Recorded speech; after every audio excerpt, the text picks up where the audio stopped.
Hello, welcome back to Ukrainian. Again, this is my attempt to try to keep Americans focused on what's going on in Ukraine. Today has been a horrific tragedy, and I would like to just talk about what happened in Vinnytsia and what the response from Biden and Blinken has been, and why I think it's pointless, and we need to show a force, and we need to do something, because this is Nazi Germany all over again, and we're sitting back watching. So this morning at around 10:50 a.m., with streets crowded with people and children. Absolutely no military presence whatsoever, nowhere to put heavy artillery. It's my understanding that the Russians are going to argue that there was possibly some kind of command and control center there where the military minds were meeting to direct action on the front line, and that's why it was a target. There's absolutely no evidence that there was any such thing there.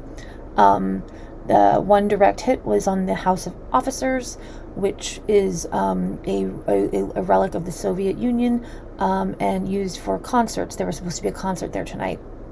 It was directly hit, and it's still on fire, apparently. As of right now, the death toll is at 22. 3 of those 22 people were children. One of them was identified as a little girl named Liza, and she was on her way back from speech therapy with her mother when one of these Russian guided missiles, so it was a guided target, hit.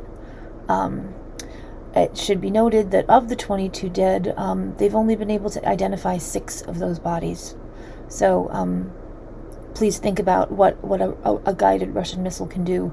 The fact that the rest of the bodies are right now unrecognizable. There are also still, I believe, 42 people that are missing. So, and they have 90 injured, and of those 90, I think they said 34 of them are in serious condition. So I would expect that death toll to change and probably increase. So President Zelensky has asked for the free world to declare Russia finally an actual terrorist. There's no question that these are acts of terrorism. This town is southwest of Kiev. It's far from the front line, with absolutely no military target there whatsoever. This is a direct violation of the Geneva Convention, and it's comparable to 9/11 or an attack on civilians right when they're in the middle of a busy morning and expected to be outside. And what are we saying we're going to do about it? Set up a special tribunal. Okay. We're going to prosecute war crimes.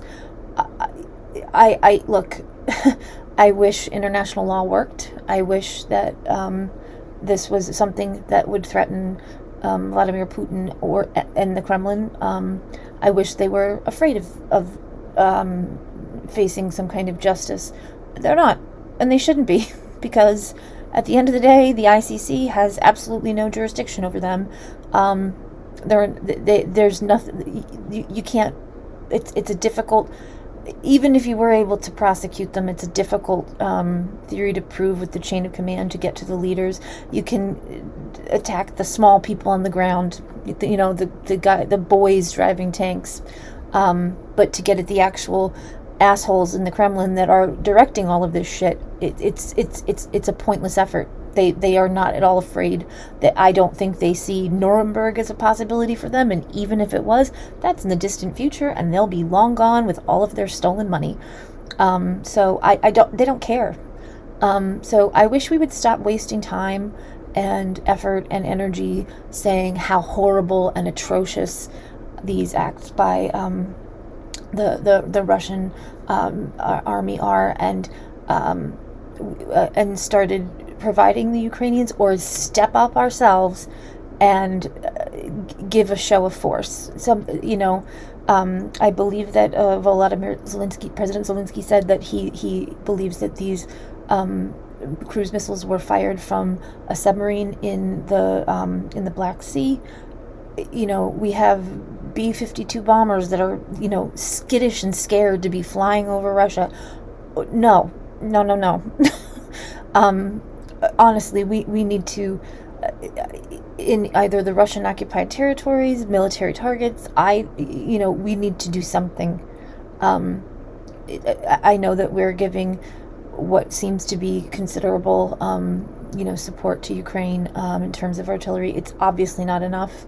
I think they need planes. I think they need, our guided missiles and special bombs and more of them. And that this is on par with the Holocaust. This is a systemic attempt to extinct people and a culture, and replace it with take the land and say it's Russian.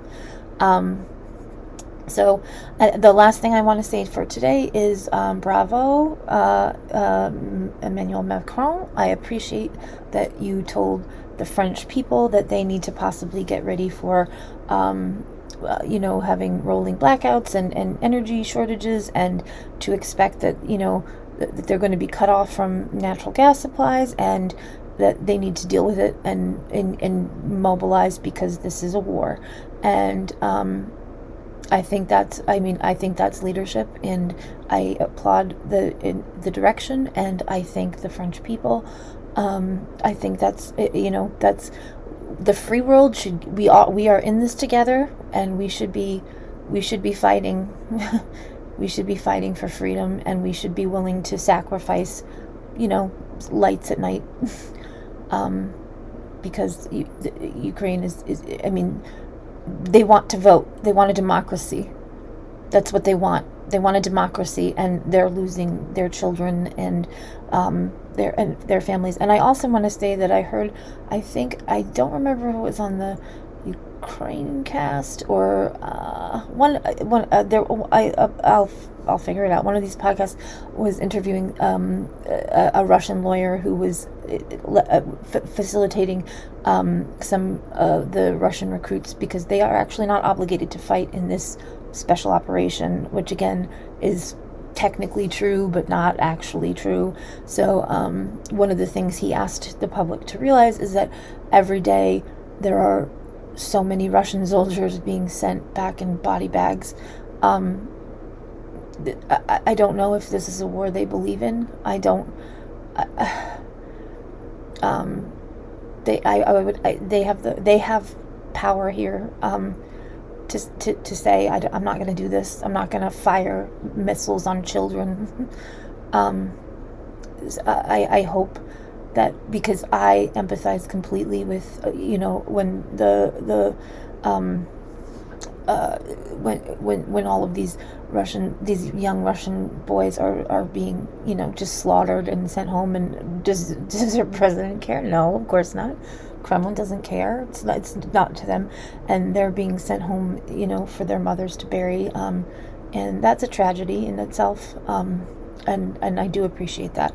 But again, I would hope that somehow, in some way, it's getting through to them that they have a choice, and this is not a war where this is a genocide.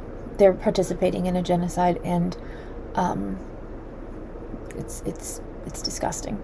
So again, I think there needs to be a huge punch in the face to Putin, and it needs to be something that says, the free world is strong, and we are not afraid of you, and we're going to blow you up. We can wipe you off the face of the earth, because that is true. And we need to do it now, because it's enough. We should have done this months ago. And France, thank you for stepping up and saying, let's sacrifice, get ready. I would also beg that you consider liquidating the $71 billion of frozen assets of the Russian central bank that are in your possession at the moment, and use them to provide humanitarian or military aid to Ukraine immediately. So with that, I will wish everyone a good night. I don't know how people can sleep with what happened today. So again, Slava Ukraini, glory to Ukraine, glory to its heroes. Good night.